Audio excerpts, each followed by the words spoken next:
Muchísimas gracias por recibirme. Gracias, Sean, en particular. Gracias, Christian. El título más apropiado que el que se ve en el programa sería Los errores del liberalismo clásico y la idea de una sociedad de derecho privado. Primero hablaré de los errores del liberalismo clásico, y luego pasaré a la alternativa que es la idea de la sociedad de derecho privado. El primer punto que quiero explicar es a lo que me refiero como el problema del orden social. Imagina por un segundo que vivimos en el jardín del Edén. En el jardín del Edén, como todos recordáis, no hay escasez de nada. Y como no hay escasez, es imposible tener conflictos entre ellos. Si hay una gran abundancia de bienes, ¿cómo es posible que haya conflictos? Excepto por un problema menor, incluso en el jardín de no todo lo que existe en superabundancia, algunas cosas siguen siendo escasas y pueden surgir conflictos incluso en el guardián de las causas malvadas. Una cosa que es escasa es todo cuerpo físico. Puedo tener un conflicto con otra persona con respecto al uso de su cuerpo. Y la otra cosa, por implicación, que es, por supuesto, escasa y pueden surgir conflictos sobre esto es la sala de pie sobre la que descansa el cuerpo. Si quiero pararme en un lugar en particular, si ese lugar ya está ocupado por otra persona, entonces el conflicto es, por supuesto, posible. Para evitar estos conflictos, es necesario formular reglas de control exclusivo o reglas de propiedad con respecto a los recursos escasos. Y en el jardín del Edén, lo que probablemente aceptaríamos como una regla aceptable en todos los sentidos es que todos son dueños de su propio cuerpo físico y pueden hacer con él lo que quieran.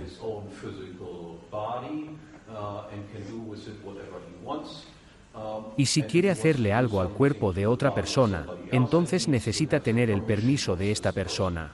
Y la segunda regla relacionada: todos pueden moverse a donde quieran, excepto a lugares que ya están ocupados por otra persona.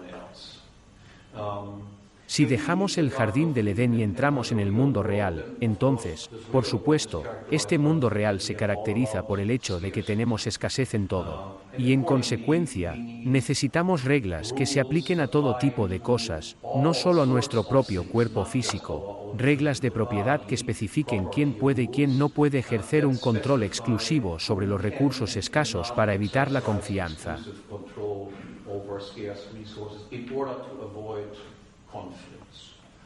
Y los liberales clásicos han estado de acuerdo más o menos todos, y no solo los liberales clásicos, casi todos están de acuerdo en que hay tres reglas fundamentales que hacen posible, si las aceptamos, que el conflicto se pueda evitar en una sociedad caracterizada por una escasez generalizada.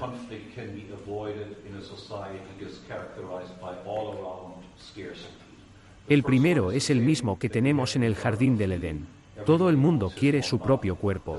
El segundo se relaciona con la forma en que adquirimos propiedades o el derecho a controlar exclusivamente los recursos que antes no eran de nuestra propiedad. Y allí la regla ha sido formulada, por ejemplo, por John Locke. Adquirimos propiedades en recursos que antes no eran de nuestra propiedad al apropiarnos originalmente de estos recursos, al ser los primeros en hacer algo con los recursos a los que nadie antes les había hecho nada. Al hacerle algo a un pedazo de tierra, me convierto en ese pedazo de tierra. Esa es la regla de la vivienda o la regla de la apropiación original. Puedo hacer lo que quiera con lo que me haya apropiado originalmente. Otras personas necesitan mi permiso si quieren hacerle algo. Eso evitará conflictos. La segunda regla es que puedo entonces, con mi propio cuerpo más los recursos originalmente apropiados, dedicarme a la producción, transformando estas cosas en tus bienes valiosos y, por lo tanto, convertirme en el propietario de lo que he producido. Y otras personas necesitarían mi permiso si quieren usar estos productos que he producido. Y en tercer lugar, la propiedad también se puede adquirir mediante comercio voluntario o contrato de un propietario anterior a un propietario posterior.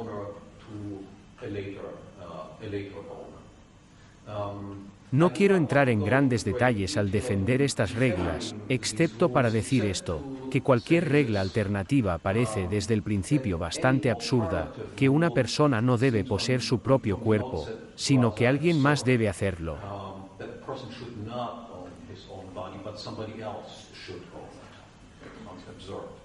El segundo, que una persona que originalmente se apropió de algo cambió de estado no debería ser el propietario.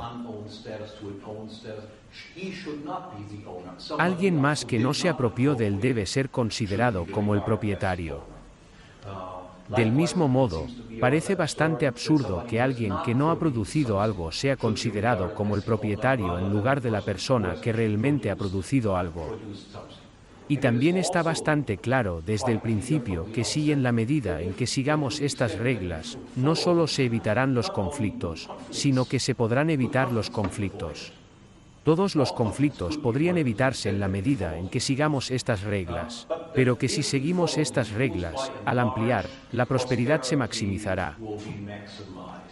Si el productor no posee lo que ha producido, pero alguien más posee parte de él, entonces el incentivo para ser productivo se reduce.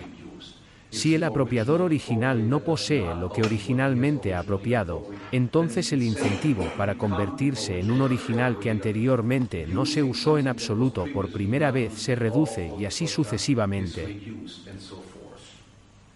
Como dije, no quiero entrar en una gran defensa de estas reglas.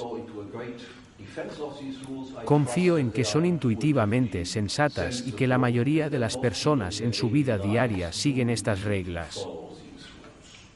Así que los liberales clásicos aceptaron estas reglas como las reglas fundamentales que hacen posible la vida pacífica en la sociedad. Ahora se dieron cuenta, sin embargo, de que incluso si estas reglas son intuitivamente plausibles y son reglas que conducen a vidas productivas, y no hay garantía de que las personas sigan estas reglas. También hay personas que pueden participar en robos, asesinatos, robar cosas que otras personas y demás. Así que hay infractores de la ley. Y cada sociedad tiene que lidiar con estos infractores de la ley de alguna manera. ¿Cómo tratamos con las personas que no se adhieren a estas reglas? Y los liberales clásicos sostuvieron la posición de que esta es una tarea del Estado.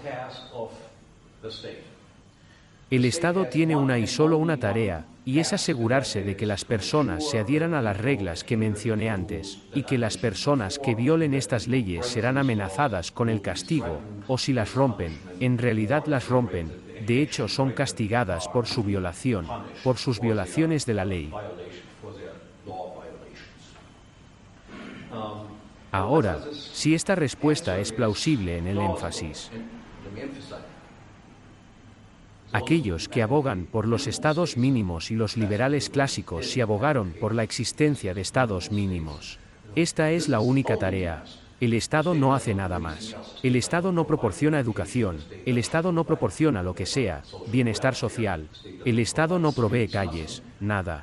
Esta es la única tarea que asume el Estado. Ahora, si esta respuesta es convincente o no depende, por supuesto, ahora de cómo las reglas clásicas definen el Estado. Y la definición de Estado que sugiero es bastante indiscutible. Podemos. La misma definición que encuentras en Max V por muchos otros. El Estado se define como un monopolista territorial de la toma de decisiones finales o del arbitraje final en cualquier caso de conflicto. Siempre que hay un conflicto entre personas, ¿quién es dueño de qué? ¿Quién se dirigió contra quién? ¿Quién es la víctima? ¿Quién es el agresor? Esta decisión será tomada por la institución del Estado. No hay institución superior al Estado a la que podamos apelar. Es el último tribunal de apelación, por así decirlo.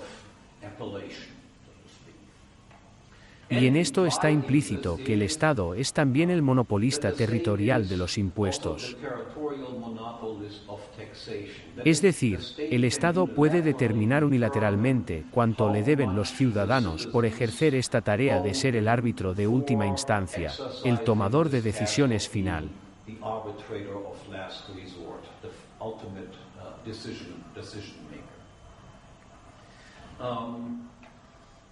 Ahora, ¿qué hay de malo en esta respuesta?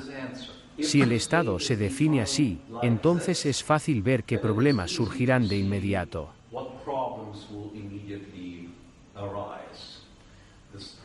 Trato de señalar ahora que un Estado mínimo es, por así decirlo, una utopía imposible. Primer punto. Si solo miramos lo que es un argumento clásico contra los monopolios, llaman el estado de monopolio. Lo que es un argumento clásico contra los monopolios es que los monopolios, desde el punto de vista de los consumidores, tienden a ser más caros o los precios son más altos de lo que serían de otra manera, y la calidad del producto será menor de lo que sería de otra manera.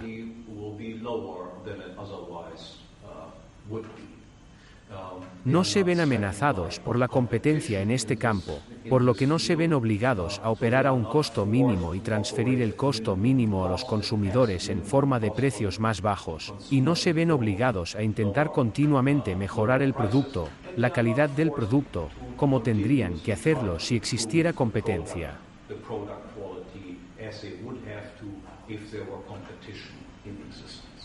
Ahora, pero la situación con un Estado que es un monopolio del arbitraje final es incluso peor que la queja normal que tenemos sobre los monopolistas.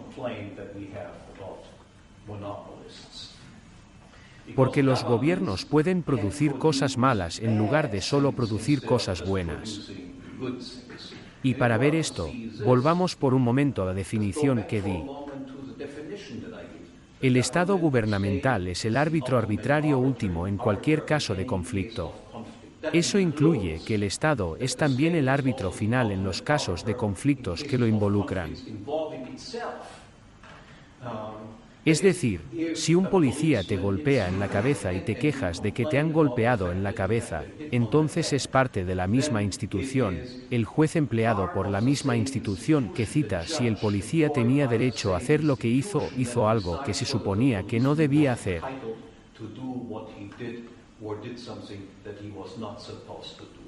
Si eres el árbitro final en casos de conflicto, también eres el árbitro final en casos de conflicto involucrado en ti mismo. Y lo que se deduce de esto es, de pensamiento, que se puede esperar que estas personas tengan intereses propios como todos los demás, que provoquen conflictos y luego decidan los conflictos a su favor.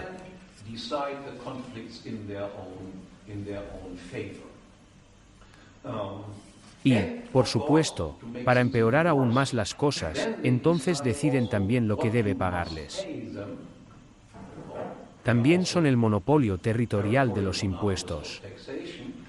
Luego, también determinan lo que debe tomar para brindarle este maravilloso servicio de ser golpeado en la cabeza por ellos primero, y luego declarado culpable por ser golpeado en la cabeza. Y luego tienes que pagar $100, $0 o lo que sea,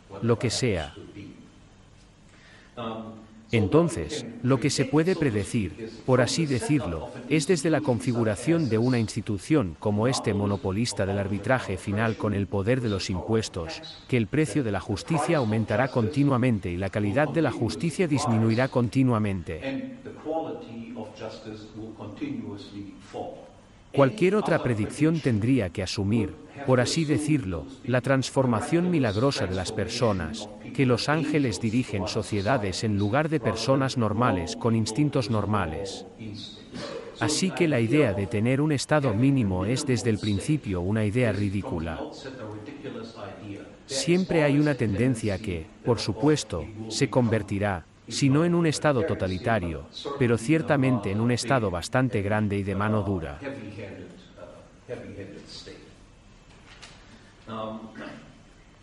Ahora, los liberales clásicos agravaron estos errores con otro. Así que este es un error fundamental, pensar que los estados pueden ser orbitadores neutrales sin ningún interés propio.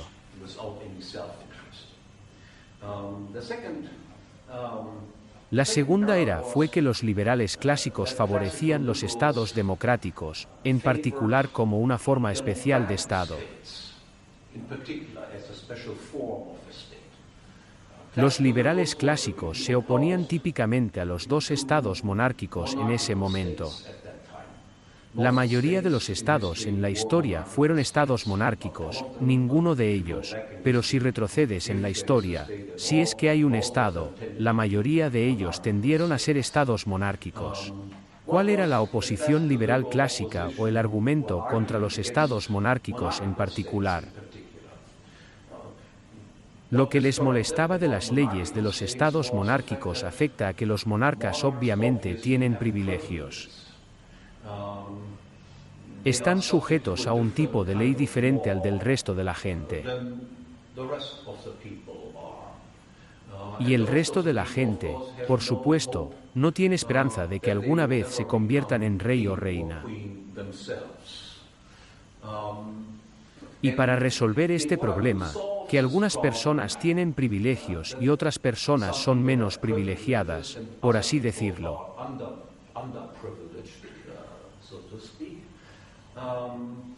Defendieron lo que pensaban que constituiría una solución a este problema para crear igualdad ante la ley.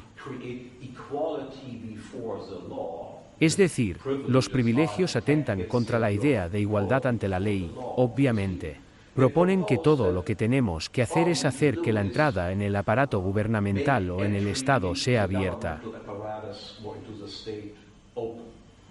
Cualquiera puede convertirse en rey o primer ministro.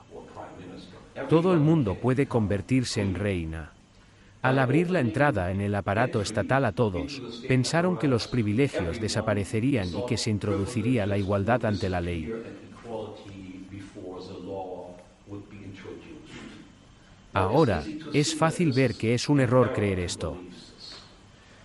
Todo lo que sucede si cambias de reyes a gobernantes democráticos es que cambias los privilegios personales o reemplazas los privilegios personales por privilegios funcionales.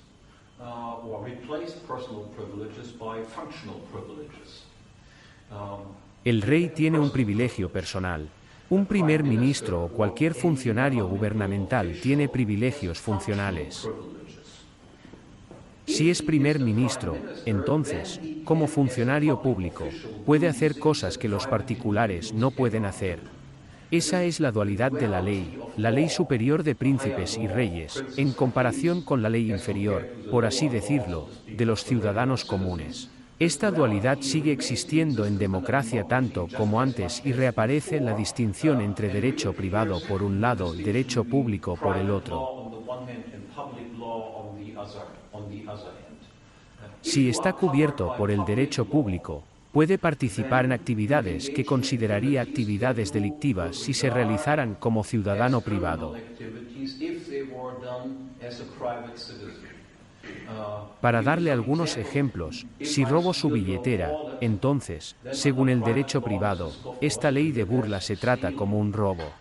Por otro lado, si soy el recaudador de impuestos, si soy un funcionario del gobierno y hago lo mismo, entonces esto está cubierto por el derecho público y se llama impuestos.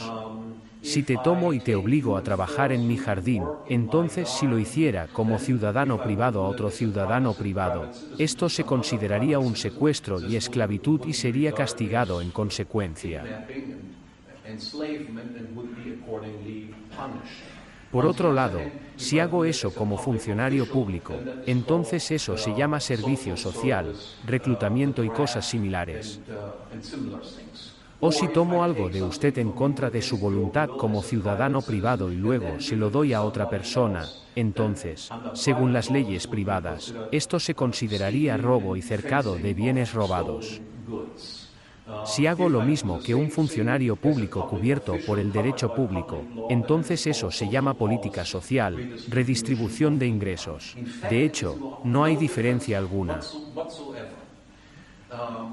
Pero la situación es aún peor, por supuesto, y solo esto, que la distinción entre dos tipos diferentes de leyes sigue existiendo tanto como existía bajo la monarquía.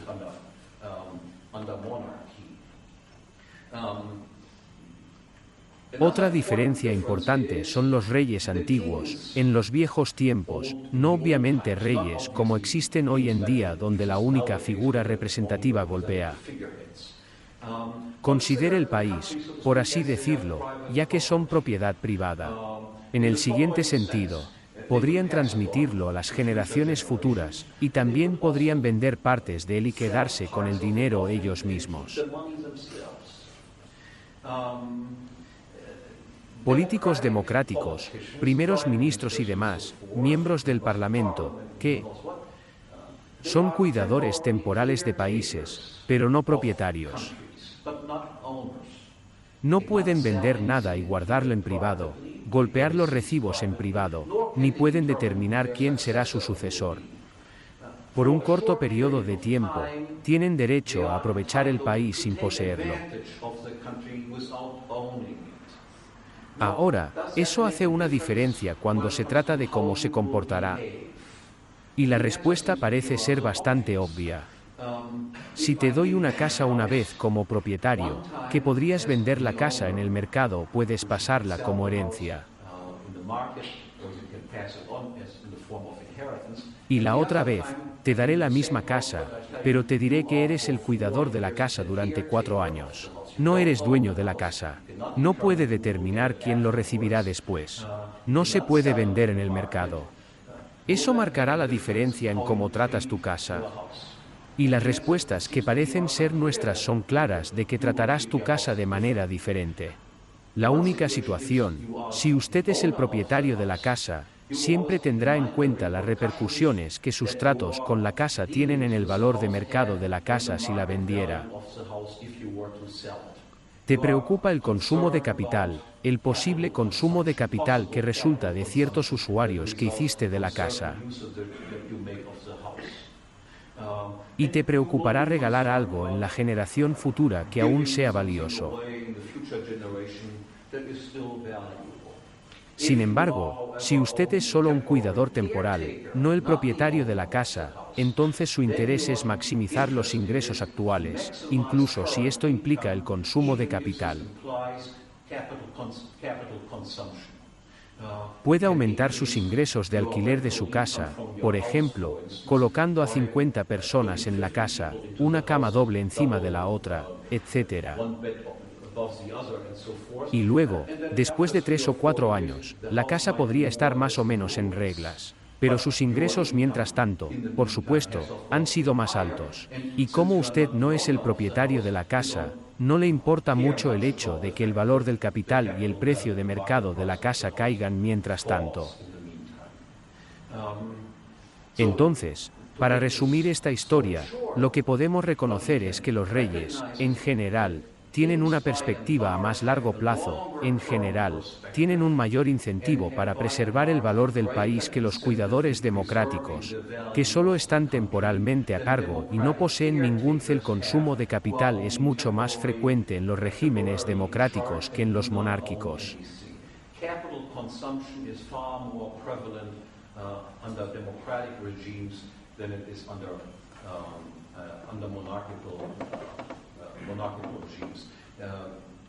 La orientación de los políticos democráticos es una orientación extrema a corto plazo. Tengo que robar el país lo más rápido posible porque en 5 años, 6 años, 7 años, tal vez ya no pueda hacerlo. El punto final cuando se trata del error adicional cometido al abogar por estados democráticos en lugar de estados monárquicos. Una vez más, tenga en cuenta que no estoy defendiendo las monarquías per se. Así que digamos que si tuviéramos que elegir entre estos dos males, entonces la monarquía podría ser una ventaja. Por cierto, el mismo argumento se aplica a la idea de esclavitud. Digamos que si lo has hecho, la única posibilidad es que puedas ser un esclavo de propiedad privada. O puedes ser un esclavo de propiedad pública como si existieran en la forma de la Unión Soviética. Ahí es donde también podrías ser puesto a trabajar y no podrías huir. Así como un esclavo privado puede ser puesto a trabajar y no puede huir. Pero, ¿bajo qué régimen hubo más consumo de capital? En este caso, matar gente, matarla de hambre bajo esclavitud privada u otro tipo de esclavitud que tenemos en la Unión Soviética. Y la respuesta debería ser bastante clara. En la Unión Soviética, cientos de 3.030-40 millones de personas fueron asesinadas fuera de durante tiempos de paz. ¡Qué desperdicio de capital! Ningún propietario privado de esclavos se involucraría en políticas como esta. Por lo tanto, la comparación entre la monarquía, por un lado, y la democracia, por otro, siempre debe tomarse como dos males que se comparan, y tratamos de tomar una decisión sobre cuál sería preferible sobre el otro. Y hay otro argumento por el que las monarquías son más preferibles. Tengo que ver cómo.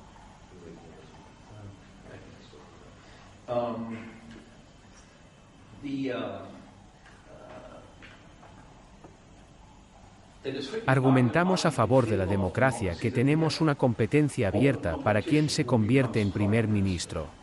Peor aún, en el caso de los monarcas, está perfectamente claro, nunca puedo convertirme en el monarca. La entrada al gobierno está cerrada. Sin embargo, en lugar de ser una desventaja que se cierre la entrada, esto resulta ser una ventaja una vez que tenemos en cuenta que los gobiernos pueden producir males en lugar de bienes. Considere las siguientes posibilidades. Sí, los reyes pueden ser malas personas, no hay duda de esto. Si son malas personas, estafen al público. Entonces, sin embargo, la dinastía está preocupada, la familia del rey está preocupada de que puedan perder su poder. Por lo general, lo rodearán de asesores que le dificultarán participar en políticas de explotación, que si nada funciona en absoluto, incluso podrían determinar que uno de sus parientes mate a este tipo para preservar el poder de la dinastía.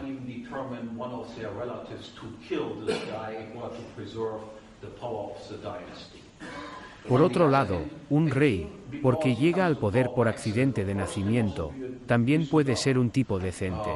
No tiene que preocuparse por la reelección ni nada de esto. Así que podría ser un abuelo viejo y agradable que deja a la gente más o menos sola, trabaja un poco aquí y allá, pero a la gente le gusta, en general. Ahora pregúntese, ¿puede ocurrir esto si tiene elecciones democráticas?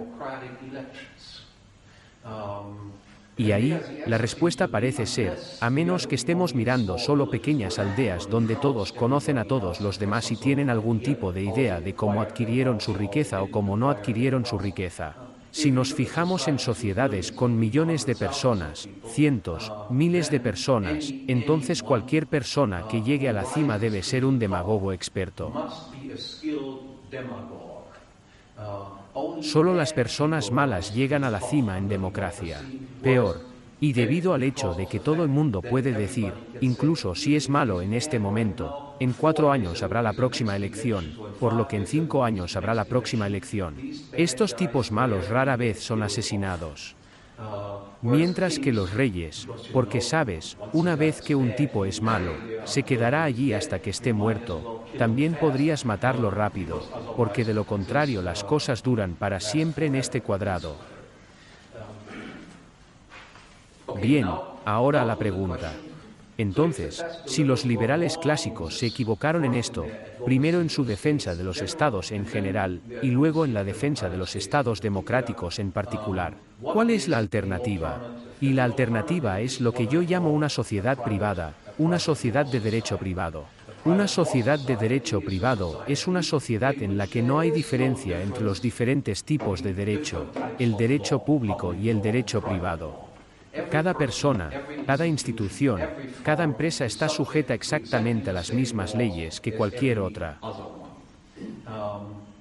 Cada institución debe haber adquirido su propiedad de la misma manera que todos los demás, a través de estas actividades que mencioné antes. Apropiación original, producción, adquisición contractual de obra. Y cada institución debe quemar su dinero de manera honesta produciendo algo por lo que encuentran consumidores que pagan voluntariamente.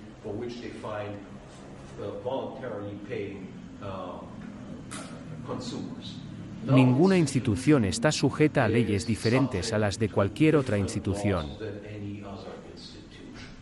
Ahora, ¿qué implica eso en particular? ¿Cómo produciría una sociedad de derecho privado, la ley y el orden? ¿Cómo se asegurarían de que las personas se adhieran a las reglas que mencioné al principio? ¿Cómo tratan con los operadores de la ley? Primero, muy brevemente, por supuesto, en una sociedad así, se permitiría la autodefensa. Y debe enfatizarse que la autodefensa puede ser bastante efectiva cuando se trata de combatir el crimen y tratar con delincuentes.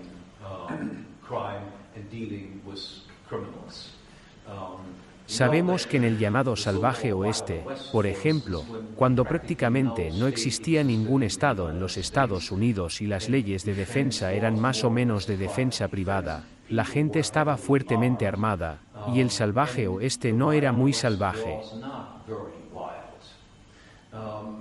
Imagínese, por ejemplo, si tiene una sociedad en la que la gente tiene armas y se involucra en un robo a un banco, ¿qué tan probable es que salga de la vida de un robo a un banco en un banco donde todos los empleados del banco están armados?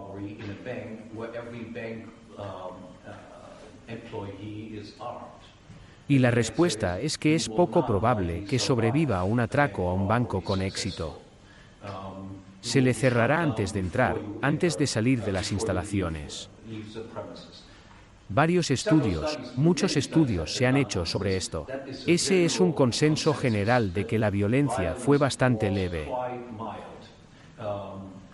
O interesados solo participantes dispuestos. Obviamente, si tienes participantes dispuestos en el crimen, entonces no es un crimen. Si Mike Tyson golpea el campo sagrado o viceversa, no consideraríamos que esto es un crimen. Son participantes dispuestos en actividades violentas.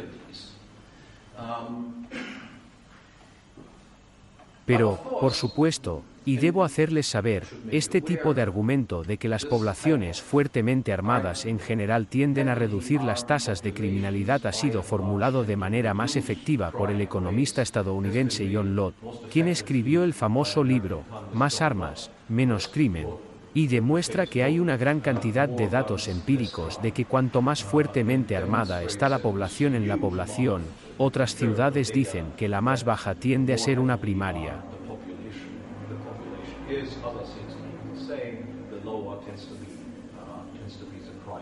Tal vez debería dar una pequeña anécdota aquí también.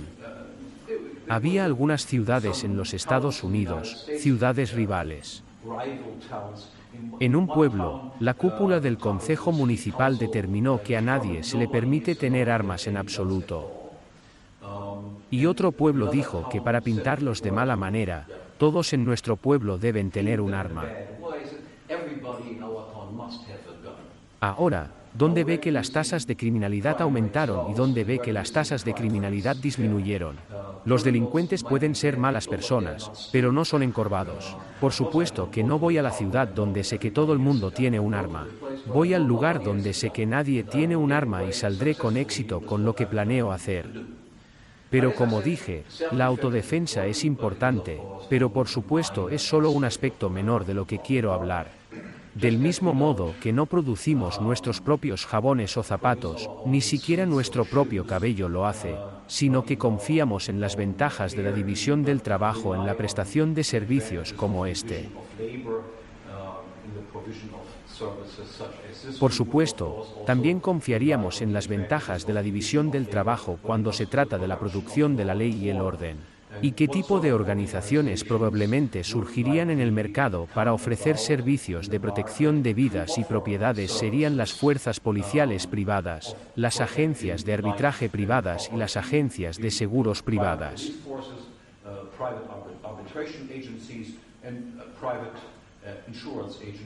A veces pueden estar trabajando juntos, a veces compitiendo entre sí. No tenemos que preocuparnos por la composición y construcción particulares de estas agencias. Ahora, ¿cuál sería la consecuencia si tuviéramos organizaciones privadas y financiadas libremente que proporcionaran ley y orden? En comparación con la situación actual, ¿qué monopolista hace esto? El primer punto es, por supuesto, si tenemos competencia, entonces los precios generalmente caerán y la calidad aumentará. Y detallaré eso en un segundo.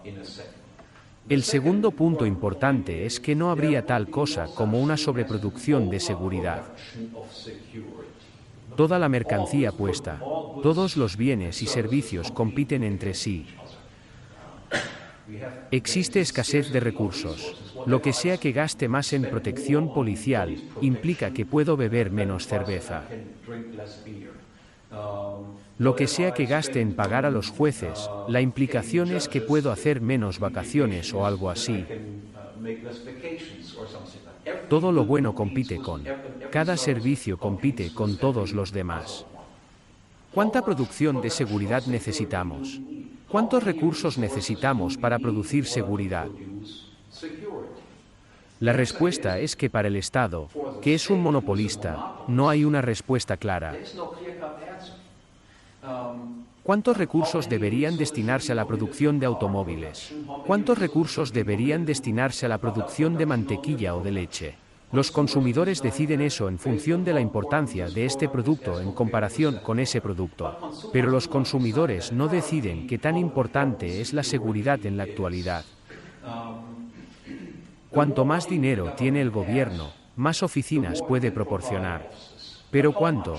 Ya que los consumidores no lo deciden. Cuanto más, mejor. ¿Necesitamos un policía o 100 policías? A un policía hay que pagarle $100 o $10 cero. Necesitamos un tanque o un lanzallamas encima del tanque. Necesitamos un guardaespaldas personal a nuestro lado con una pistola o un palo. Necesitamos 2 de ellos.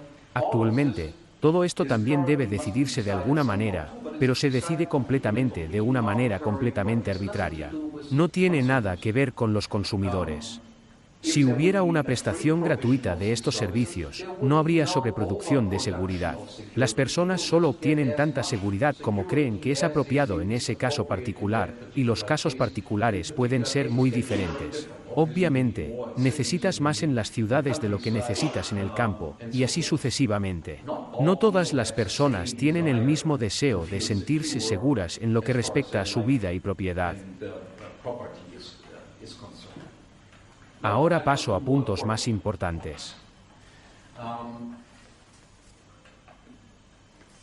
Las compañías de seguros están actualmente en el negocio de protegerlo. Ellos tienen contratos con compañías de seguros y dice que, si tal o cual sucede, lo indemnizaremos de tal o cual manera. Seguros de vida, usted tiene el seguro de propiedad, etc. Te das cuenta de que las compañías de seguros solo podrían obtener dinero de mí si prometieran una indemnización en caso de que algo sucediera. Los estados lo indemnizan de alguna manera si algo le sucede.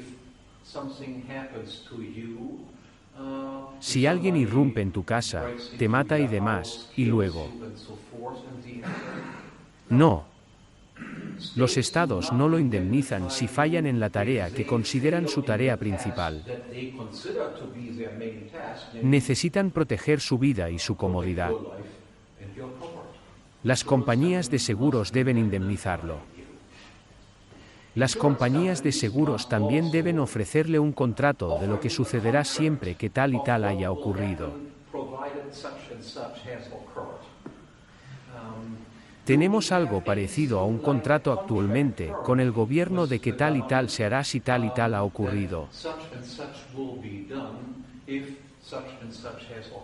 Y la respuesta es no, no tenemos contrato, relación contractual alguna. No solo esto, afirma en el transcurso del juego, incluso cambiar las reglas del juego. Es decir, se involucran en la legislación. Algo que ayer se consideraba un delito podría dejar de serlo mañana. Algo que ayer fue un crimen, y viceversa. Imagine que una compañía de seguros dijera, ya ve, podríamos, en el transcurso de la duración del contrato, cambiar unilateralmente las reglas del juego. ¿Alguien contrataría un seguro con una compañía como esta? La respuesta sería que la gente dice que debes estar loco. Por supuesto, quiero haber estipulado desde el principio lo que sucederá y no se puede decir unilateralmente, no, no. Ayer dijimos tal y tal, pero por supuesto hoy decidimos hacer otra cosa. Ayer dijimos que tal y tal será el precio, pero hoy decidimos que ninguno de los precios será muy diferente.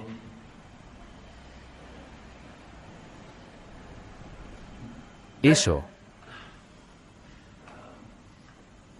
Un punto muy importante es este. Si firma un contrato con una compañía de seguros, podemos imaginar tres escenarios posibles. El primero es que las personas que tienen conflictos entre sí están aseguradas por la misma agencia.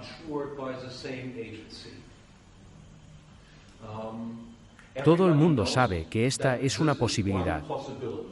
Puedo tener un conflicto con alguien que está asegurado por la misma aseguradora que yo. Obviamente, la compañía de seguros debe en su contrato ofrecer estipulaciones. ¿Qué pasará en tal caso? Hay pasos posteriores, si se queja contra él y ambos son miembros de la misma compañía, entonces estos procedimientos se pondrán en marcha. Y ambas partes han acordado esto. Llegan a una conclusión. La conclusión se hará cumplir. Han aceptado esto. La segunda posibilidad es que tengo un conflicto con otra persona que está asegurada por una agencia de seguros diferente. Una vez más, todo el mundo sabe desde el principio que esto también es una posibilidad. Por lo tanto, cada compañía de seguros individual tiene disposiciones en sus contratos. ¿Qué haré si uno de mis clientes tiene un conflicto con un cliente de una empresa diferente? Si esas compañías llegan a la misma conclusión, eres culpable, eres culpable. Por otra parte, no hay problema. Será una fuerza. Esto no es fundamentalmente diferente de lo que es la situación en este momento. El caso más interesante es este. Una vez más, dos personas están aseguradas con diferentes compañías, y las dos compañías de seguros no están de acuerdo. Es decir, una compañía dice, este tipo es culpable, y la otra dice, este tipo es culpable. Ahora, de nuevo, todos saben desde el principio que esta es también una posibilidad que siempre puede suceder. En consecuencia, todas las empresas, por supuesto, tendrán provisiones. ¿Qué haremos si surge tal caso? No me gustaría estar asegurado con una compañía que no tiene provisión para esta contingencia que puede surgir en cualquier momento. ¿Qué harán en esta situación? Y la respuesta es que, en este caso, la posibilidad que tienen es recurrir a un arbitraje independiente, y haciendo hincapié en la independencia. Es decir, la agencia de arbitraje que ahora debe decidir cuál de los clientes de estas dos compañías tiene razón y cuál está equivocado, debe ser independiente de esas compañías. Te das cuenta de que actualmente, cuando apelas una decisión y vas a un tribunal superior, todavía no eres un tribunal superior y demás. Por supuesto, todos forman parte de la misma organización. No son independientes entre sí. ¿Cuál sería ahora el incentivo de estos árbitros independientes que ofrecen servicios de arbitraje para este tipo de conflictos? Ningún árbitro tiene ninguna garantía de que volverá a ser utilizado para el mismo propósito en el futuro. Deben competir por los clientes. En este caso, las compañías de seguros serían sus clientes. Y lo que deben hacer para no perder clientes es llegar a una decisión que sea vista por ambas compañías, por implicación, por todos los clientes de ambas compañías como una solución justa al problema. De lo contrario, una u otra empresa perdería clientes y no elegiría a este árbitro en casos futuros. Precisamente porque tenemos competencia entre árbitros es la tendencia puesta en marcha para desarrollar una ley, para desarrollar leyes y procedimientos legales, etc., que representen el mayor acuerdo posible entre todas las personas para crear algo así como una ley universalmente aceptada.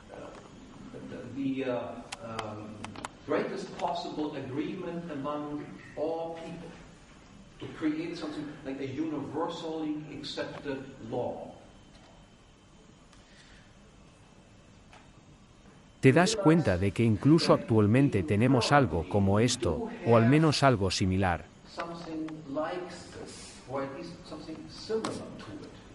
No tenemos, por ejemplo, un gobierno mundial. Y los ciudadanos de diferentes países pueden tener conflictos entre sí sin tener una autoridad que los cubra a ambos. Hay un suizo, una persona suiza que vive justo al otro lado de la frontera de una persona austriaca. Para que puedan tener conflictos entre sí. ¿A qué va una persona suiza? La persona suiza va a la corte suiza. La persona austriaca va a la corte austriaca. Si están de acuerdo, se hará cumplir. Si no están de acuerdo, necesitan ir incluso actualmente a algún tipo de arbitraje. Es decir, el mundo en su conjunto todavía está en un estado de anarquía, por así decirlo. No tenemos un gobierno mundial. Tenemos gobiernos en competencia, códigos legales en competencia, y las relaciones entre austriacos y ciudadanos suizos que viven al otro lado de la frontera no son más violentas que la relación de dos austriacos que viven en dos pueblos austriacos adyacentes o dos suizos que viven en dos pueblos suizos adyacentes.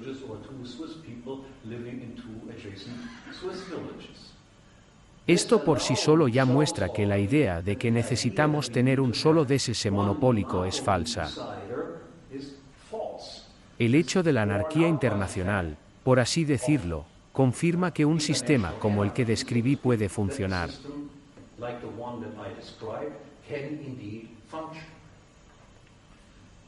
Enfatice algunos otros puntos. Las compañías de seguros, debido a que indemnizan a las personas en caso de que se hayan convertido en víctimas, tienden a ser eficientes de una manera que los proveedores de seguridad del gobierno nunca lo serán.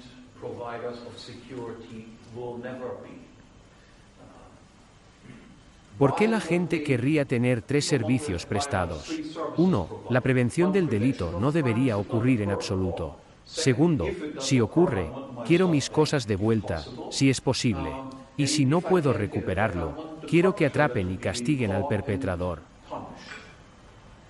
Ahora, veamos estas tres dimensiones. ¿Por qué un policía del gobierno que se paga con impuestos sería eficiente en la prevención de delitos en primer lugar? Si lo impedía, su salario no sería más alto. Para él, el incentivo es simplemente, si es posible, no hacerlo en absoluto. Pasa el rato y bebe café y conduce con un auto y haz cosas como esta. Pero, ¿por qué debería prevenir cualquier crimen?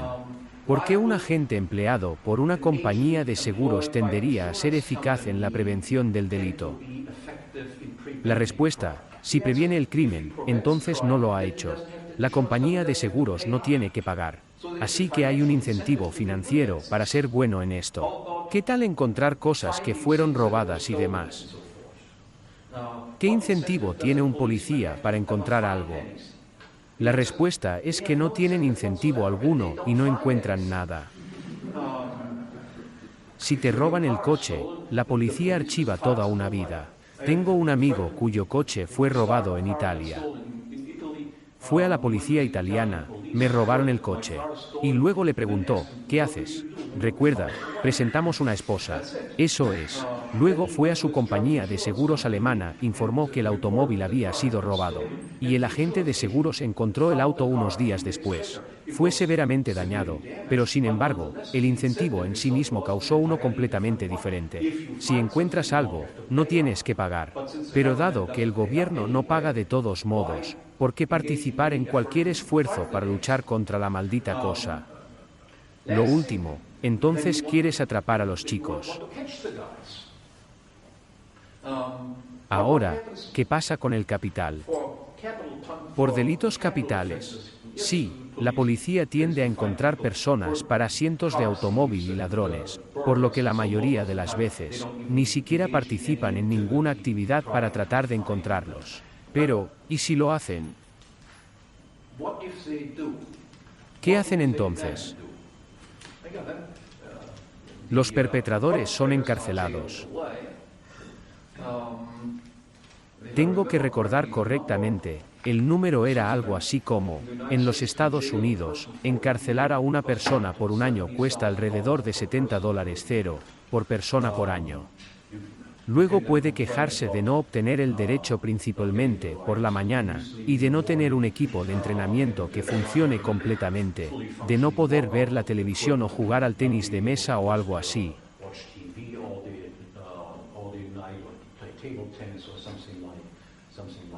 ¿Y quién paga por este generoso trato a los criminales? La víctima. Así que eres la primera víctima. Además, tienes que pagar por el encarcelamiento del agresor. ¿Qué haría una compañía de seguros si encuentran al tipo? En primer lugar, tendrían un incentivo para encontrarlos. Y luego, por supuesto, harían lo que inicialmente se pretendía que fuera el castigo. Es decir, tenemos que tratar de hacer que la víctima vuelva a ser lo más posible. ¿Y quién tiene que hacerlo? Por supuesto, el perpetrador tiene que hacerlo. Tiene que pagar una indemnización a la víctima. Las víctimas hoy en día no reciben compensación alguna. A pesar de que los estados, por supuesto, prometieron proteger su vida y su propiedad es mi tarea más importante que he establecido para mí. Por lo tanto, las compañías de seguros enfrentan una estructura de incentivos completamente diferente en comparación con la policía estatal. Algunos pequeños puntos adicionales que quiero hacer. ¿Cómo se manejarían los delitos sin víctimas en la sociedad de derecho privado? Usted sabe que actualmente, por supuesto, grandes proporciones del presupuesto de la policía y demás se dedican a perseguir delitos sin víctimas.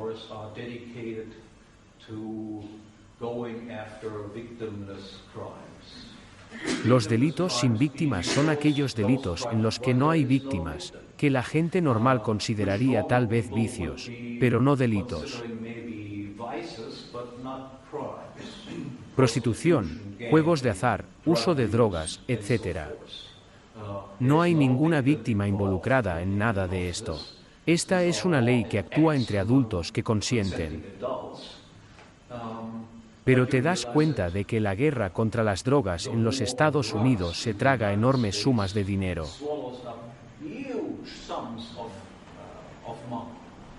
La mayoría de la gente, la mayoría de las personas negras encarceladas en los Estados Unidos en realidad solo están encarceladas por delitos menores de drogas que han cometido. Ahora, ¿cómo manejaría un sistema de agencia de seguros financiado libremente delitos sin víctimas? Y digamos que vas a tu compañía de seguros y te dicen, ¿qué quieres que proteja con mi vida, mi propiedad, etcétera? Y luego decían, sí, ¿qué tal ir tras la prostitución, después del juego, después del consumo de drogas? El precio, por supuesto, sería mucho más alto si también persiguen este tipo de actividades. Necesitarían recursos adicionales o tendrían que ir después de esto. Y luego te darían la lista de precios. Si quieres tener todo esto hecho y cuesta tal y tal cantidad, y si quieres tener solo esto, cuesta solo esta cantidad. La mayoría de la gente diría, quiero ser definido en mi vida, mi propiedad, y eso es todo. La otra cosa que no me gusta mucho, tal vez un centavo o algo así, hace propaganda de que no es bueno comportarse así. Pero en general, los delitos sin víctimas desaparecerían como debería hacerlo un delito con ensayo. ¿Qué tal si volvemos al problema de la autodefensa? ¿Cuál sería la actitud de las compañías de seguros hacia las personas que poseen armas para participar en una posible autodefensa? Ustedes saben que lo que los estados hacen en este sentido, los estados tratan de desarmarnos.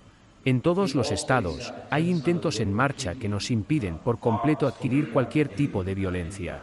Y eso es, por supuesto, lo que esperarías de una agencia que es por una raqueta de protección más grande en sí misma. Si estás en el negocio de robar a la gente tú mismo, por supuesto que los quieres desarmados. Así que no es muy difícil explicar que los estados no quieren que tengamos armas. Así que ahora imagina que vas a una compañía de seguros, quiero estar protegido. Y la compañía de seguros te diría, sí, pero primero tienes que entregar todos los cuchillos, todos los martillos, todas las armas, todo lo que pueda usarse para dañar a alguien o herir a alguien. Ahora, toda persona normal sería golpeada. Debe haber algo realmente extraño en esta compañía de seguros que insiste en que incluso entregue mis tenedores y cuchillos, y luego me promete defenderme. Nadie querría tener tratos con una empresa como esta. Todo el país, estas agencias de seguros que lo alientan a poseer armas y saber cómo manejarlas de manera segura. Te darán un descuento si puedes demostrarles que sabes cómo disparar a alguien entre los ojos desde 100 yardas o que. De la misma manera que te ofrecen un descuento si tienes una caja fuerte en casa. En lugar de tener tus joyas siempre en la mesa de la cocina, las encierras en una caja fuerte. Por supuesto, la prima que tiene que pagar por el seguro de la casa, tiende a ser menor si puede decirle a la compañía de seguros que tiene dicho equipo en casa. Lo mismo para las armas. Por lo tanto, una actitud muy diferente hacia los consumidores que la que encontramos con los estados. Además, todas las compañías de seguros insistirían en que sus clientes deben participar en un comportamiento civil no provocativo.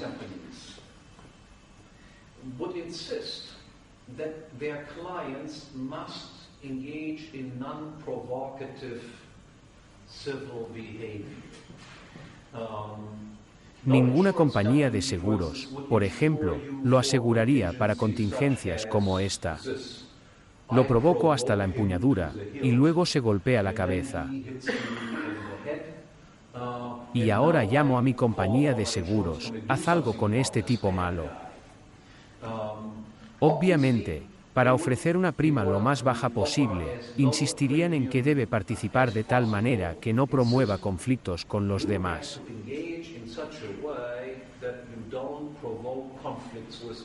Y si se descubre que ha provocado conflictos o ha iniciado conflictos, entonces, por supuesto, no estaremos cubiertos en absoluto por nosotros.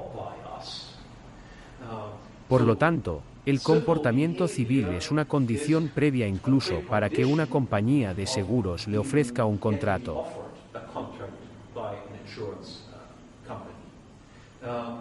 También por y en gran medida, la existencia de la justicia vigilante imposible.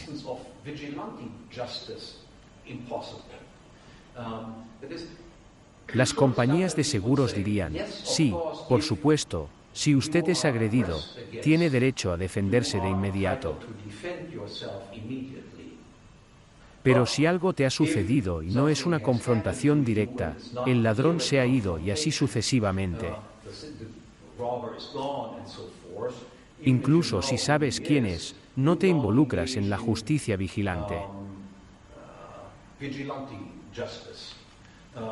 Porque la justicia vigilante invita a represalias y represalias contra represalias, y todo eso es costoso, y queremos causar costos más bajos en lugar de aumentar los costos.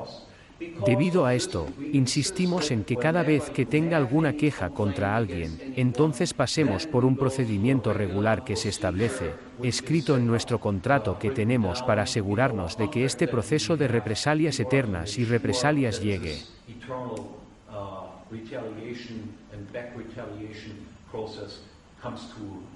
Ni siquiera comienza lo que llega a su fin lo más rápido posible.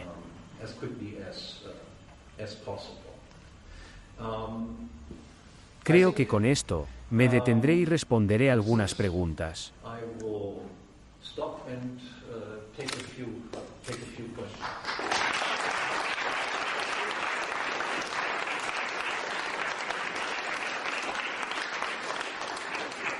Soy absolutamente brillante. Muchísimas gracias. Bosque de manos, empezaré con el joven Lester. Gracias. Pareces estar insinuando que hay una distinción difícil entre liberales clásicos y libertarios, pero seguramente algunos liberales clásicos eran anarquistas, si no de nombre, eran anarquistas o eran anarquistas en algún momento de su carrera y casi todos los italianos no son anarquistas. Así que he luchado con esto yo mismo, tratando de averiguar si puedo presentarlo. No puedo. Pero eso no sería solo un problema semántico, por así decirlo. Mi preocupación aquí era, por supuesto, solo mostrar lo que está mal con la posición de aquellos que argumentan a favor del Estado mínimo y aceptan la definición del Estado como la definí, y cuál sería la alternativa. ¿Cómo los llamas? ¿Quién pertenece a ese grupo y quién no? Es otra cuestión. Más que como no era clásico. Pero, sí, se consideraba un liberal clásico, pero por supuesto no un anarcocapitalista. Otras preguntas. Caballero aquí y luego pasaremos a Martín Ree. ¿Es Corea del Norte la excepción que confirma la regla con respecto a las dinastías o dinastías? Una vez más, en primer lugar, no son nadie. No hay dinastía que esté garantizada en la opinión pública de que seguirán la línea.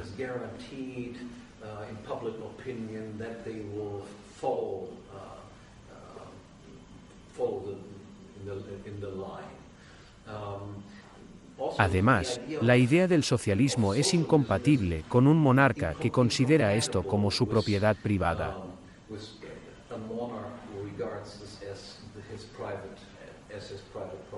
Así que no creo tanto como creo que este tipo de dictaduras están en el camino, las consecuencias de las crisis que casi invariablemente son producidas por regímenes democráticos.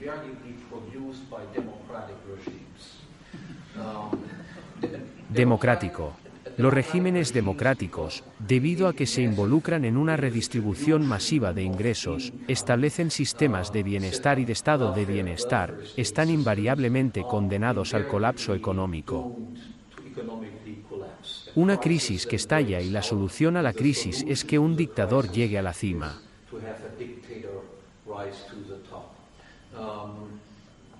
Pregúntense esto, ¿era Hitler más democrático o menos democrático que, digamos, el Kaiser Wilhelm?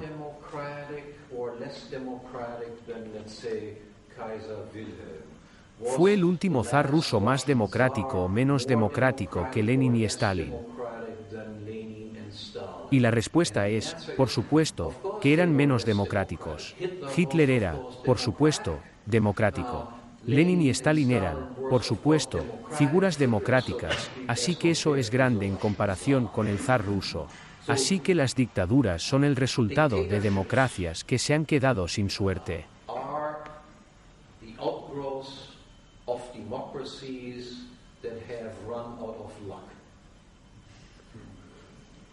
Luego posición y luego tomaremos cualquier pregunta. Gracias por su convincente lógica, profesor Hoover. Solo un par de puntos. 1. En su bosquejo en miniatura del liberalismo clásico bajo una luz lockeana, habló de apropiación primaria en lugar de mezclar el trabajo de uno con una parte de la naturaleza.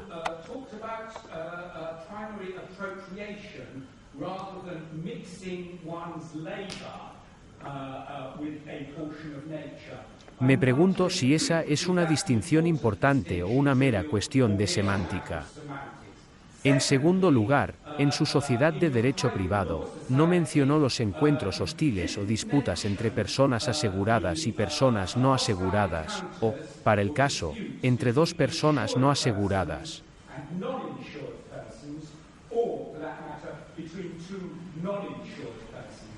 ¿Podría hacer un comentario al respecto, por favor? ¿Qué es el mezclar unos? Creo que eso sería solo una cuestión de semántica. Y la apropiación original es mezclando trabajo con recursos, por lo que constituye mezcla o no constituye mezcla. Podría haber ciertas aclaraciones necesarias que podría dar, pero no quise proporcionar aquí porque pensé que era más y menos claro.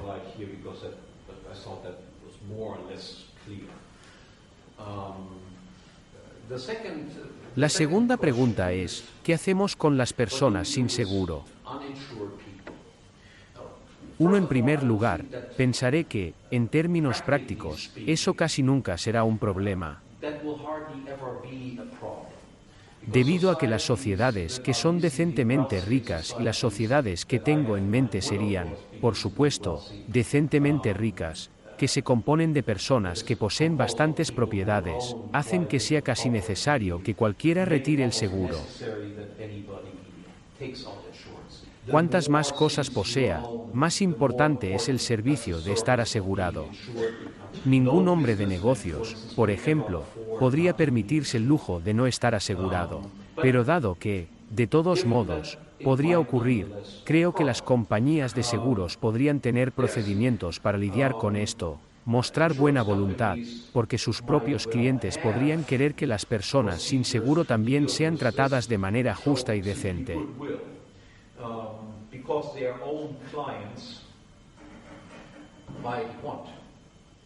That uninsured people will be treated fairly and decently as well.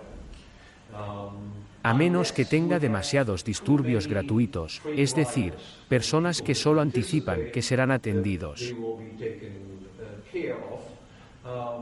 Y de nuevo, diría que no serían tratados de manera justa, excepto que serían construidos por él.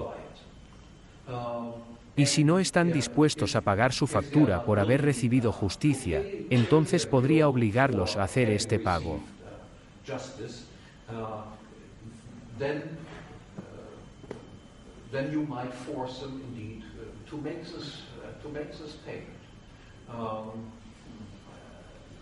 Si dos personas no tienen seguro, tienes abogados que toman casos de contingencia, para ofrecer servicios, digamos, mira, sé que no estás asegurado.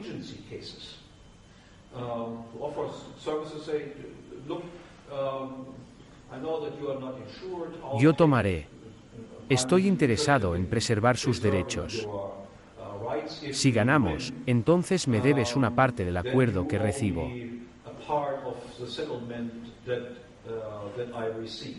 Es decir, surgirán agentes que obtendrán ganancias de las tarifas de contingencia.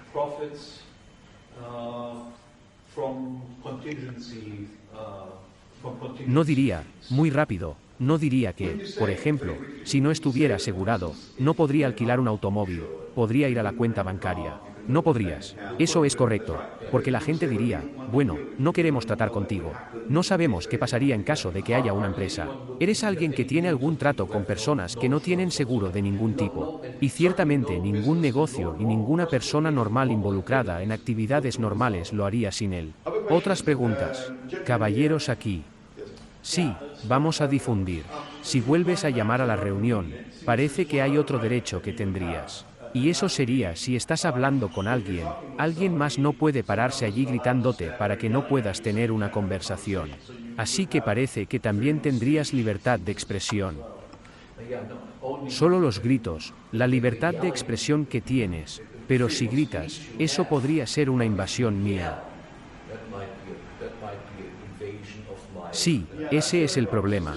Hay un impacto en el cuerpo. Ahí fuera.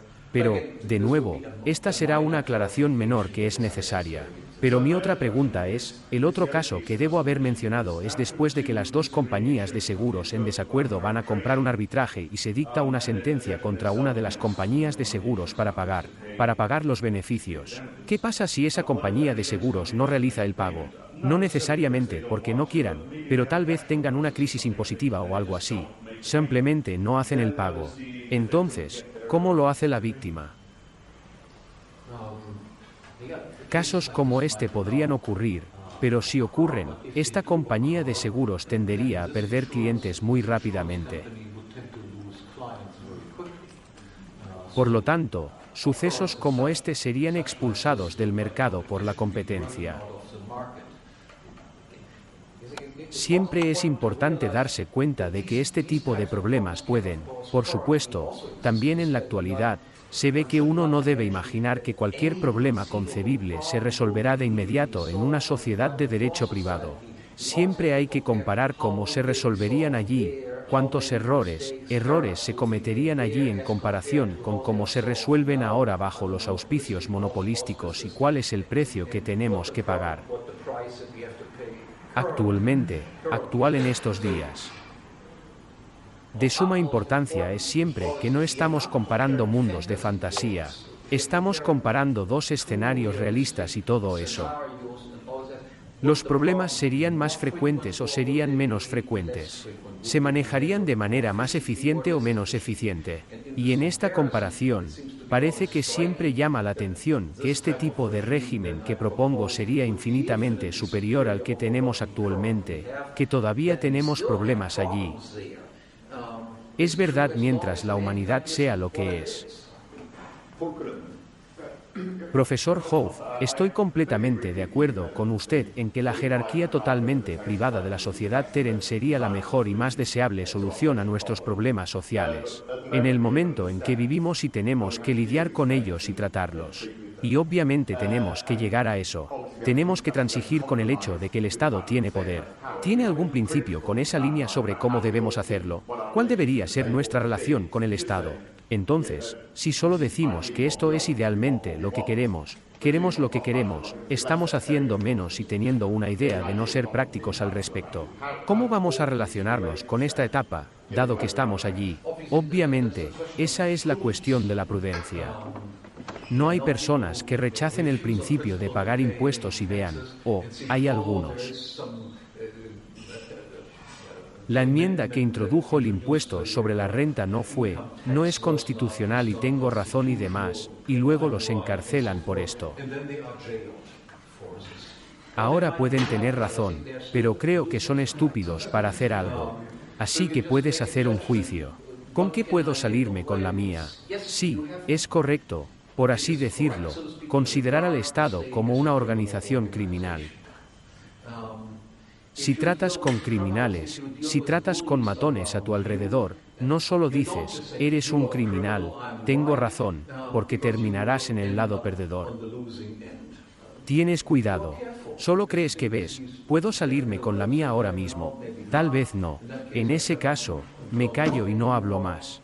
O tal vez tengo suficiente gente que me respalda, puedo hacer un poco de hedor o un gran hedor. Así que una cuestión de frutas. La segunda cosa es que lo que uno tiene que hacer es crear algo.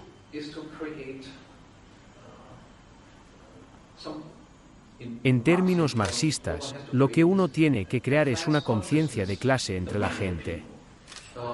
Que reconozcamos quiénes son los enemigos y quiénes son las víctimas. Y en la medida en que sea posible que nos permitan hacer esto, dígalo. Mira, en la situación actual,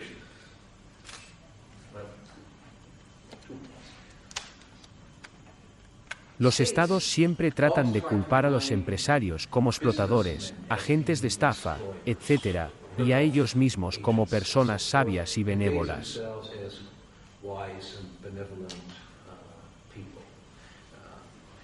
Culpar a alguien más en lugar de culparse a uno mismo es su estrategia. Lo que tenemos que hacer es contrarrestar este tipo de cosas. La actual crisis financiera. ¿Qué leemos en el periódico? Oh, esto es una indicación del fracaso del capitalismo, ¿verdad? Entonces, lo que tenemos que señalar es, hay un banco central. ¿Es el Banco Central una organización gubernamental? ¿Habría sido posible esta crisis sin un banco central que pueda crear dinero del aire? ¿Habría sido posible otorgar préstamos a personas que no tienen ingresos, ni activos de ningún tipo? Si estos bancos supieran que si no pagan, estoy en bancarrota. ¿O solo es posible si estos bancos lo saben? Sí, está el prestamista de último recurso. El prestamista de última instancia es el mayor falsificador de todos. Así que el gobierno puede, por supuesto, dominar todas las crisis. Podría dominar todas las crisis con el banco, por supuesto, y soy el único que puede encender las imprentas. Y puedo, por supuesto, presentarme como si hubiera rescatado todo el sistema. Tengo que asegurarme de que consigas tu dinero allí. Por supuesto, es una consecuencia de que el país esté inundado de dinero en la actualidad, porque la gente aumenta sus tenencias de efectivo, no se muestra en forma de inflación, pero en el futuro se mostrará en forma de inflación masiva. Así que tenemos que crear una atmósfera en la que culpemos a las personas que tienen la culpa y reírnos en la cara de las personas que dicen que esto es una indicación del fracaso del capitalismo. El capitalismo no ha fracasado. El gobierno ha fracasado. Absolutamente. Tony Brown. Sí. Quiero que imagines que el mundo que se crea existe, y luego alguien crea la compañía de seguros de la Sharia, que ofrece un contrato que hace cumplir la ley de la Sharia. Dos preguntas. ¿Está permitido, o cuál es su relación con otras relaciones? Buena pregunta. En realidad, pero mi sistema funcionaría perfectamente en este sentido. No hay nada malo con la Sharia si la gente simplemente. Si usted y yo estamos de acuerdo, queremos estar sujetos a una ley Sharia, una compañía de seguros ofrece la ley Sharia, entonces eso está bien para usted y para mí. Pero, ¿por qué? ¿Piensas en esto? De acuerdo. ¿Qué pasa? No lo hagas. Estamos asegurados como diferentes compañías y entonces, ¿qué pasaría si existe un conflicto entre usted y yo? Estoy asegurado en la ley Sharia y tú eres la ley mosaica o algo así. Entonces, por supuesto, el arbitraje habría encontrado soluciones que serían aceptables tanto para aquellos que están sujetos a la ley Sharia en el Código de Derecho Interno como para aquellas personas que están cubiertas por la ley mosaica en las formas de su derecho interno. Es decir, para las personas que aceptan estar sujetas a la ley Sharia, si tienen conflictos entre sí, entonces, por supuesto, se aplicará la ley Sharia. Si la gente está de acuerdo en que se aplicará el derecho canónico, entonces sí, entonces se les aplicará el derecho canónico. Si estamos asegurados con el derecho canónico y estoy en la ley mosaica o lo que sea, tan pronto como se trate de arbitraje del conflicto, entonces se tendrán que desarrollar algunos principios de derecho universal que sean aceptables para la adhesión a la ley mosaica y a la adhesión a la ley islámica. Lo mismo se aplica si mi esposa decide, por ejemplo, mientras estoy con la ley de carros, ella firma con la ley canónica o la ley mosaica y luego aplicamos los procedimientos normales a pesar de que tenemos que ser marido y mujer. De manera similar con los niños, presumiblemente usted asegura a sus propios hijos, pero en cualquier momento se juzga que el niño se convierte en adulto y se va a buscar su propia compañía de seguros, que puede tener un conjunto de valores diferente. Así que si el caballero ha definido a Tony como uno con gafas para tu nombre, sí. Hola, mi nombre es Michael. Mi pregunta para usted es básicamente cómo explica el de los estados, dado que los estados como sistema de organizaciones sociopolíticas y económicas gobiernan de manera endémica.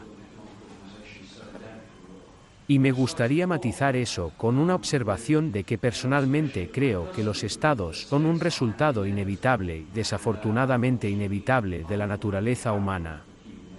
Y la razón por la que creo que esta es una muy buena sociobiología es imaginar, si se quiere, que estás viviendo en Saben hace 100 años, y tenías varias tribus guerreras, y lo que vino fue una tercera tribu dominante, que era más poderosa que las otras tribus.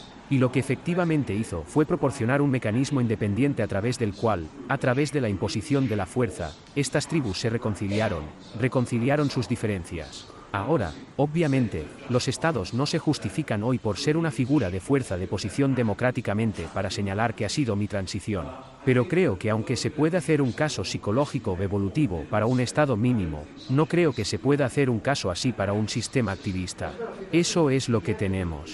Si miramos la Edad Media, no teníamos estados en la Edad Media.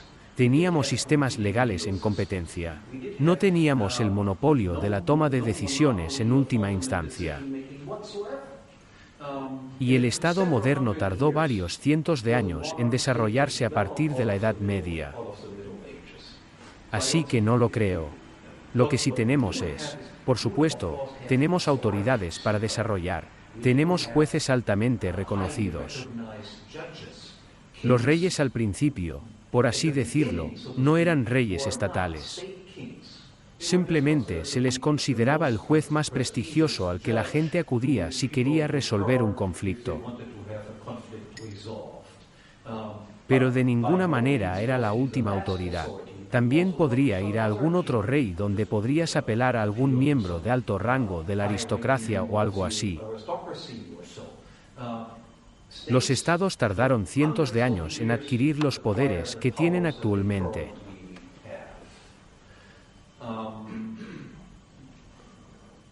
Así que no creo que podamos argumentar las razones sociobiológicas de la existencia de Sestán.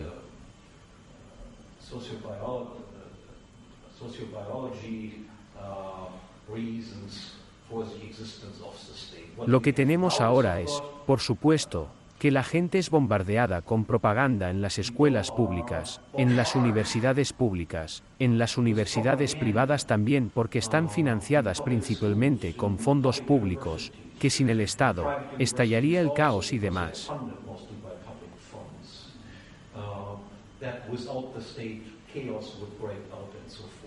Pero como dije, eso no está bien.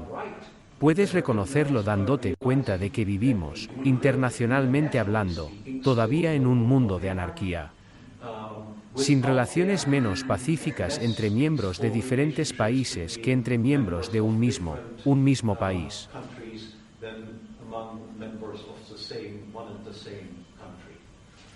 ¿Por qué entonces no evolucionó un Estado mundial? Sí, trabajé en la compañía de seguros y de hecho diría que ha habido un maravilloso mundo de dolor para las personas que trabajan en la compañía de seguros. Porque estás afirmando que para que ocurra cualquier actividad económica y para que la clase contraria esté protegida, necesitas tomar una póliza de seguro de mi parte para la disciplina de tu actividad. Lo que impide que las compañías de seguros se cartonicen y ganen efectivamente. Problemas. Porque ningún automóvil ha funcionado en ningún área, excepto si los estados los imponen. Siempre hay presión interna y externa, externa. Las empresas que no son miembros del cártel, la demanda. No hacemos lo mismo. Y como ofrecen precios más bajos, la gente se irá a la deriva hacia ellos. Y hay presión interna porque los miembros más eficientes del cartel se verán más perjudicados que los miembros menos eficientes del cartel. Esto se debe a que los cárteles siempre tienen que ponerse de acuerdo sobre cuál debería ser la cuota de mercado. Y, por supuesto, las empresas más eficientes tenderían a expandir sus cuotas de mercado, y las menos eficientes se reducirían su cuota de mercado. Y el acuerdo de cártel que fija, por así decirlo, cómo será la cuota en el cártel de la OPEP más o menos. Los miembros del cártel menos eficientes serán los más beneficiados, y el más eficiente será el más perjudicado porque tiende a explotar por razones internas. También, la cantidad de simplemente crea lo peor que puede pasar, entonces tenemos una declaración. El caballero. Hola, profesor Hoffman, me llamo Christopher. Siguiendo con la compañía de seguros Sharia de Tony Brown el año pasado, qué fácil imagina que sería adjudicar si lo desea, en un conflicto entre una fiesta de armario de la Sharia y no Sharia, dado el hecho de que la ley Sharia adjunta diferentes formas de evidencia sobre la base de la religión y la agenda de una persona.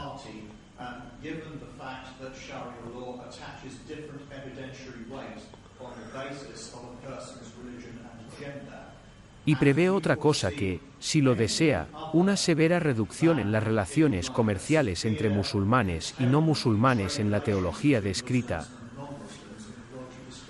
Pero en el arbitraje, en el nivel de arbitraje, por supuesto, tendrían que ponerse de acuerdo sobre las mismas reglas probatorias. Entonces, incluso antes de las disputas internas entre una persona asegurada por esta compañía, otra persona, si confiaran en este tipo de reglas, la gente habría estado de acuerdo con esto.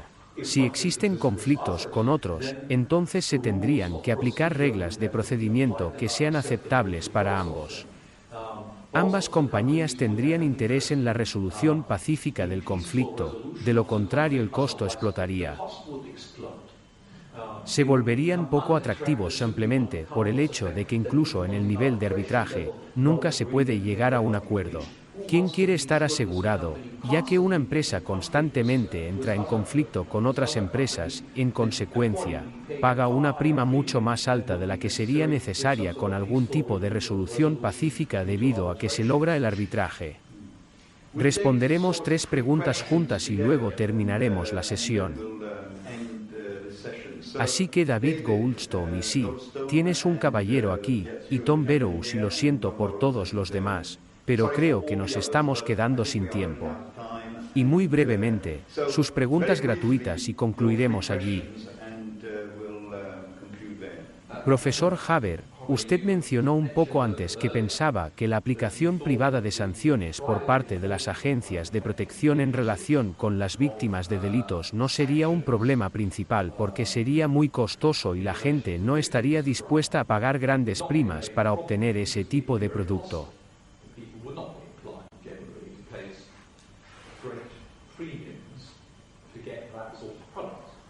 Pero, ¿es su punto de vista simplemente que no será un problema importante, o es su punto de vista que estaría equivocado? Me parece que no son lo mismo. Se puede decir que en privado se hacen cumplir las víctimas de primera, no es muy probable que en la sociedad privada. Así que podría suceder. Si sucede, bueno, está bien. Esa es una posición. O la otra posición es que no es muy probable. Pero si sucede, está mal y no debería suceder. Tengo curiosidad por saber dónde. Cuando sucede, está mal de todos modos. Pero de nuevo, miren esto, miren el procedimiento de arbitraje. Entonces, si una compañía, por ejemplo, persigue los crímenes de las víctimas, entonces esto sería por clientes de otras compañías consideradas como una violación de sus derechos. Es decir, si voy a por ti porque fumas droga, entonces irías a tu compañía de seguros y dirías, mira, he hecho cualquier cosa.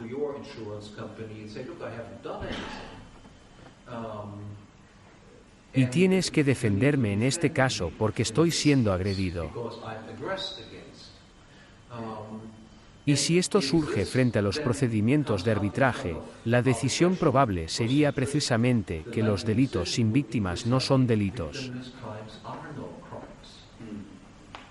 Recientemente tuve una discusión con mi profesor de filosofía sobre qué es la agresión.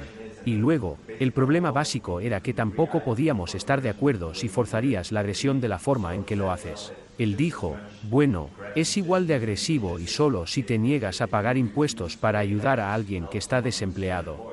Así que no pude ver cómo continuamos. Simplemente ves esto como una injusticia por no ayudar a alguien, por no ayudar a alguien. Pero, creo que tu profesor debería ver a un médico. Es una charla fascinante. Siguiendo estrictamente lo que hacen, es un mecanismo obvio por el cual los llamados crímenes sin víctimas se vuelven efectivos en una especie de mundo legal privado que usted imagina es a través de lo que se conoce como ostracismo social. Las personas que se comportan de manera que superan a la población, esta vida simplemente se cierra. Eso es. Esa es una forma de lidiar con eso. Esto se busca dado por ese prohibicionismo por el cual se regresa a un mundo donde hay mucha regulación legal explícita para uno más informado. Ese es el punto. Una pregunta, ¿hasta qué punto crees que en el contexto más amplio de la existencia de cosas como los paraísos fiscales y el marketing de capital moderno en realidad solo está alentando un grado de tipo de compras, si lo deseas, comprando personas para favorecer el tipo de jurisdicciones en las que eligen vivir porque no lo son? Si no, no son explícitos para ellos. Pero hay cierto movimiento al usar a su gente adinerada para encontrar la legalidad bajo la cual eligen vivir. Y este proceso me parece muy molesto por parte de los políticos que están apuntando las cosas. ¿Cómo decir que también está lo que son estos lugares? Está en microforma, el tipo de mundo del que estabas hablando. La primera pregunta fue el ostracismo. Estoy totalmente de acuerdo. Podemos lidiar con este problema involucrándonos en el ostracismo.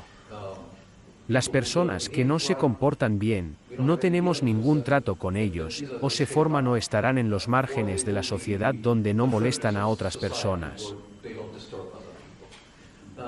Con respecto al segundo, y